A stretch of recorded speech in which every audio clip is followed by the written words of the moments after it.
আসসালামু আলাইকুম। আশা করি আল্লাহর অশেষ রহমতে আপনারা সবাই ভালো আছেন। আজকের নতুন টপিকে আপনাকে স্বাগতম। আজকে আমরা জানব ইহুদিদের আজানের অর্থ। একজন মুসলমানের সব কিছু জানার চেষ্টা করা উচিত। ইহুদিরাও আজান দেয়, তাদের আজান আর আমাদের আজান এক কিনা, আর যদি আলাদা থাকে তবে কোথায় আলাদা? এই প্রশ্নগুলো জানার চেষ্টা করব ইহুদিদের আজানের অর্থ জানার মাধ্যমে। ইহুদিদের আজানের মাধ্যমে ইসরায়েলের লোকদের ডাকা হয় প্রার্থনা করার জন্য, আর মুসলিমদের আজানে পুরো পৃথিবীর সবাইকে ডাকা হয় এক আল্লাহর ইবাদত করার জন্য। ইহুদিদের আজানের অর্থ জানার আগে মুসলমান এবং ইহুদিদের মধ্যে কি কি পার্থক্য রয়েছে চলুন একটু শুনে নেই।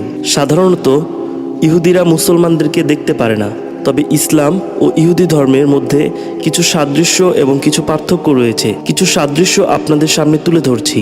মুসলমান ও ইহুদিরা এক ঈশ্বরবাদে বিশ্বাসী, অর্থাৎ সৃষ্টিকর্তা এক এবং তার কোনো শরিক নেই।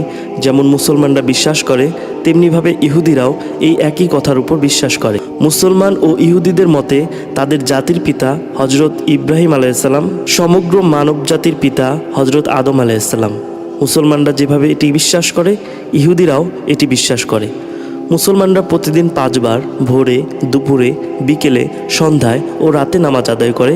ইহুদিরা তেমনি প্রতিদিন 3 বার ভোরে, দুপুরে ও রাতে প্রার্থনা করে। এই দুই ধর্মের প্রার্থনার জন্য কিবলার দিক আছে। মুসলমানদের কিবলা হলো মক্কার কাবা, আর ইহুদিদের কিবলা হলো জেরুজালেমের প্রার্থনা স্থান। মুসলমানদের যেমন জীবনে একবার হজ করতেই হয় যদি ফরজ হয়ে থাকে, তেমনি ইহুদিদের বছরে 3 বার তীর্থযাত্রা করতে হয় জেরুজালেমে। মুসলমান এবং ইহুদিদের উভয়ের পুরুষদের খতনা করতে হয়। দাড়ি রাখতে বলা হচ্ছে দুই ধর্মেই।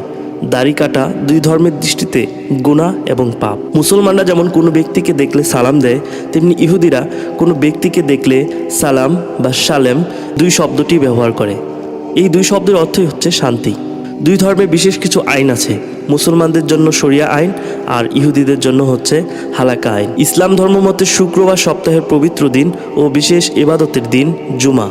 তেমনি ইহুদি ধর্ম মতে শুক্রবার সন্ধ্যা থেকে শনিবার সন্ধ্যা পর্যন্ত সপ্তাহের পবিত্র সময় ও বিশেষ প্রার্থনার সময়। ইহুদিদের আজান এর অর্থ আপনাদের সামনে এখন তুলে ধরছি। ইংরেজিতে ইহুদিদের আজানেরকে বলা হয়, hear O Israel, Hashem is our God, Hashem is the one and only, Hashem is the God. বাংলায় যদি এর অনুবাদ করা হয় তাহলে বাংলাতে ইহুদিদের আজানের অর্থ হয়, শোনো হে ইসরায়েল, হাশেম আমাদের ঈশ্বর, হাশেম এক এবং একমাত্র, হাশেম হলো ঈশ্বর। চলুন তাহলে ইহুদিদের আজানটি শুনে আসি।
Oh